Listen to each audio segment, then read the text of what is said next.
Price Lord. கர்த்தர் மையப்படுவதாக. இந்த புதிய நாள் காலையில் உங்களை சந்திப்பதில் மிகுந்த மகிழ்ச்சி அடைகிறேன். தினமொரு லோக சுவார்த்தையின் மூலமாக இன்றைக்கு உங்களுக்கு கர்த்தருடைய வார்த்தையை ஒன்று சொல்லி நான் செபிக்க விரும்புகிறேன். உபாகமத்தின் புஸ்தகம் 11ஆம் அதிகாரத்தில் 14ஆம் வசனம் பிற்பகுதியில் இவ்வாறு சொல்லுது: நான் ஏற்ற காலத்தில் உங்கள் தேசத்திலே முன்மாரியும் பின்மாரியும் பெய்ய பண்ணி. உங்கள் தேசத்துல பாருங்க, ஏற்ற காலத்தில் உங்கள் தேசத்துல முன்மாறி பின்மாறி பெய்ய பண்ணுவார். ஏன்னா நீ உன் தானியத்தையும் உன் திராட்சரசத்தையும் உன் எண்ணெயையும் சேர்க்கும்படிக்கு, உனக்கு ஒரு ஆசீர்வாதத்தை உண்டாக்கும்படிக்கு ஏற்ற காலத்திலே முன்மாறியும் பின்மாறியும் பெய்ய பண்ணுவார் என்று உபாகம புஸ்தகத்திலே சொல்லப்பட்டிருக்கு. அருமையானவர்களே, இஸ்ரவேல் ஜனங்களை பார்த்து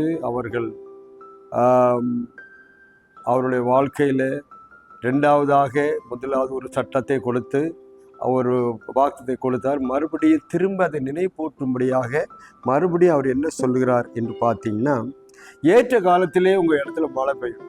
எப்படி? முன்மாறி பின்மாறி. எதுக்குன்னா விளைச்சல் உண்டாகும்படி. பாருங்கள், இன்னைக்கு தான் விவசாயத்தை விட்டு தூரமாக போயிட்டாங்க ஜனங்கள். ஆனால் அன்னைக்கு விவசாயம்தான் முக்கியமாக இருந்தது. உழுதுண்டு வாழ்வார், மற்றெல்லாம் தொழுதுண்டு பின் செல்வாருன்னு சொல்லி நம்ம திருவள்ளுவர் சொல்லியிருக்கார். அப்போ ஒரு ஒரு ஒரு ஒரு நாட்டினுடைய வளர்ச்சி எங்க இருக்கு அப்படின்னா, அங்க அவங்களுடைய விவசாயத்துல இருக்குது. அப்போ விவசாயம் நல்லா மாறினா ஏற்ற காலத்துல மழை முன்மாறி பெய்யணும். எதுக்கு அப்படின்னா, தானியமும் திராட்சரசம் எண்ணெய் 3 காரியம். தானியம் உண்டாயிருக்க வேண்டும், திராட்சரசம், அந்த நாட்களில் அவங்களுடைய இதில் திராட்சை பழம், அது மாத்திரமல்ல எண்ணெய் வித்துக்கள். இந்த இதெல்லாம் ஒரு ஆசீர்வாதத்தை குறிக்கும். இன்னைக்கு ஆசீர்வாதம்னா வேற மாதிரி இருக்குது, அன்னைக்குள்ள ஆசீர்வாதம் வேற. அன்றைக்கு எண்ணெயை நம்பியிருந்தார்கள், தானியத்தை நம்பியிருந்தார்கள், அது மாத்திரமல்ல திராட்சை ரசத்தை நம்பியிருந்தார்கள். அது ரொம்ப முக்கியமான ஆலையை, திராட்சை தோட்டத்தை நட்டி ஆலையை கட்டி அப்படிங்கிற ஒரு பெரிய ஆசீர்வாதத்துக்கு பங்குள்ளவர்களாக இருந்தார். அருமையானவர்களே, அந்த ஆசீர்வாதத்தை குறித்து தான் இங்கே சொல்லப்படுறது. இன்றைக்கும் அதே போல் ஏற்ற காலத்தில் நமக்கு வர வேண்டிய பணங்கள், ஏற்ற காலம் வர வேண்டிய நமக்கு ஆசீர்வாதங்கள் நமக்கு வரணும் அப்படின்னா அவர் என்ன சொல்றாரு? அதெல்லாம் உண்டாக்கும்படி நான் என்ன செய்வேன்? மழையை வர பண்ணுவேன். பின்மாரியா, முதல்ல பின்மாறி முன்மாரியை பலப்படும், அப்புறம் பின்மாறி. முதல்ல அந்த செடி வளர்ந்து பெருசாகிறதுக்கு ஒரு முன்மாறி வரும், பின்மாறி கடைசி அறுவடைக்கு முன்பாக ஒன்று வரும். இந்த 2 வர பண்ணுவேன். வர பண்ணி நான் என்ன செய்வேன்? உங்களை தேசத்துல உங்களை வர பண்ணி உங்களை ஆசீர்வதிப்பேன்னு சொல்றாரு. அது எப்போ அந்த ஆசீர்வாதம் நடக்கும்? அருமையான எல்லாருக்குமே ஒரு ஆசீர்வாதம் தான். நமக்கு இதெல்லாம் ஆண்டவர் ஒழுங்கா நீங்கள் மாதம் உங்கள் காரியங்கள் சேரும், உங்களுக்கு வர வேண்டிய எல்லா ஆசீர்வாதங்களும் சேரும், உங்களுக்கு மலைகள் வரும், எல்லாம் வரும்னு சொல்லியிருக்குது. அந்த ஆசீர்வாதம் வந்தால் நல்லது தான். ஆனால் எல்லாருக்கும் தான் சொன்னார். இஸ்ரவேல் ஜனங்களை பார்த்து நம்முடைய பிள்ளைகளை ஒரு நாள் வெட்கப்படுத்தாத தேவன் அவருக்கு வரும்னு சொன்னார். எப்போ வரும் அப்படின்னு பார்த்து இந்த ஆசீர்வாதம் முன்மாறியும் பின்மாறியும் இந்த தானியம் திராட்சரசம் எண்ணெயும் கிடைக்கிறதுக்கு அவங்க என்ன செய்யணுங்கிற ஒரு வார்த்தை சொன்னார். மேலுள்ள வாசத்தை படிக்கும்போது 13ஆம் வசனம் சொல்லப்பட்டிருக்கு: நான் இன்று உங்களுக்கு கற்பிக்கிற என் கற்பனைகளுக்கு கீழ்ப்படிந்தால் என்று சொல்லப்பட்டிருக்கு. நான் சொல்லிய வார்த்தைகளுக்கு நீ கீழ்ப்படிந்தால் இந்த விதமான ஆசீர்வாதங்கள் உனக்கு, தானியம் திராட்சரசம் எண்ணெய் பெருகும். அதற்காக உங்களுக்கு முன்மாறிய பின்மாறிய நான் பெய்ய வைப்பேன் என்று கர்த்தர் சொல்றார். அப்போ ஒரு ஆசீர்வாதம் வரணும் அப்படின்னா கர்த்தருடைய வார்த்தையின்படி நடக்கிறவர்களுக்கு அந்த ஆசீர்வாதத்தை வைத்திருக்காங்க. காலைவெளியில் அருமையானவர்களே, நீங்கள் பல வருஷங்களாக ஜபித்து கொண்டிருக்கலாம், பல வருஷங்களாக என்றைக்கு நமக்கு நல்ல காலம் பிறக்கும் நினைத்து கொண்டிருக்கலாம். சோதரம் பாருங்க, காணா ஒரு கல்யாணத்தில் இப்போ ஆண்டுடைய ஊழியத்தில் பார்த்தீங்கன்னா, யோவான் 2ஆம் அதிகாரத்தில் அவர் சொல்லுவார், என் வேலை இன்னும் வரவில்லை என்று ஆண்டவர் சொல்லுறதை பார்க்கிறோம். அங்கே திராட்சரசம் குறைப்பட்டது.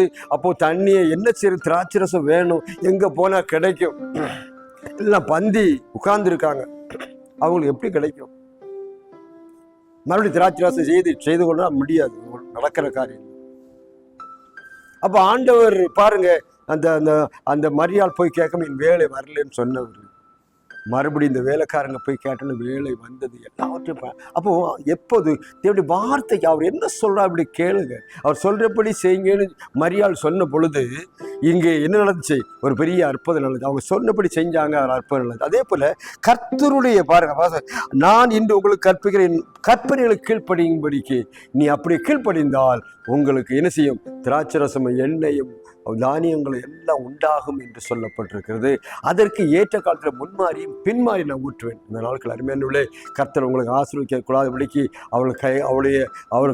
அவருடைய கைகள் குறுகி போகும், செவி கூடாதபடிக்கு செவிகள் மந்தமாக வேண்டும். அப்படியானால் நம்முடைய வார்த்தைக்கு கீழ்ப்படியத்தக்கதாக தேவன் என்ன சொல்றாரோ அதன்படி நீங்க செய்வோமானால் கண்டிப்பா ஒரு ஆசீர்வாதம் உங்க குடும்பத்தில் ஆண்டு வைத்திருக்கிறார். உங்களுக்கு ஒரு நன்மையும் குறைபடாது. சிங்க குட்டிகள் எல்லாம் பட்டினியா இருக்கும், ஆனா கர்த்தரை தேடி கீழ்ப்படிகளுக்கோ ஒரு நன்மையும் குறைபடாது. காலை அருமையானவர்களே, தேவன் உங்களை ஆசீர்வதிக்கத்தான் அழைத்திருக்கிறார். உங்களை அழைத்து ஆசீர்வதித்து மேலே பெருமைப்படுத்தி இந்த உலகத்திலே உங்களை ஆசீர்வதித்து பரலோகத்தின் நன்மைகளால் நிரப்பி ஒரு வீட்டை உங்களுக்கு கொடுக்க முடிய ஆயத்தமாக இருக்கிறார். அந்த ஆசீர்வாதத்தை பெற நீங்கள் தகுதியாக இருக்கிறீர்களா? உடைய வார்த்தைக்கு கீழ்ப்படுகிறீர்களா? அப்படியானால் இந்த காலை வழியிலே சொல்லுங்கள், ஆண்டவரே உடைய வார்த்தைக்கு நான் கீழ்ப்படி, எனக்கு என்னை நான் ஒப்புக் கொடுக்கிறேன் என்று சொல்லுங்கள். அப்பொழுது இந்த ஆசீர்வாதங்கள்லாம் உங்கள் வாழ்க்கையில் வரும். தேவன் சொன்னதை செய்கிற தேவன். அவர் சொல்லி செய்யாதிருப்பாரோ? எல்லாவற்றையும் செய்கிறார். முன்மாறி பின்மாறி உங்க வாழ்க்கையில வரும் ஆசீர்வாதங்கள் தேடி வரும். செய்ய வேண்டிய ஒரே ஒரு காரியம், கற்பனைகள்.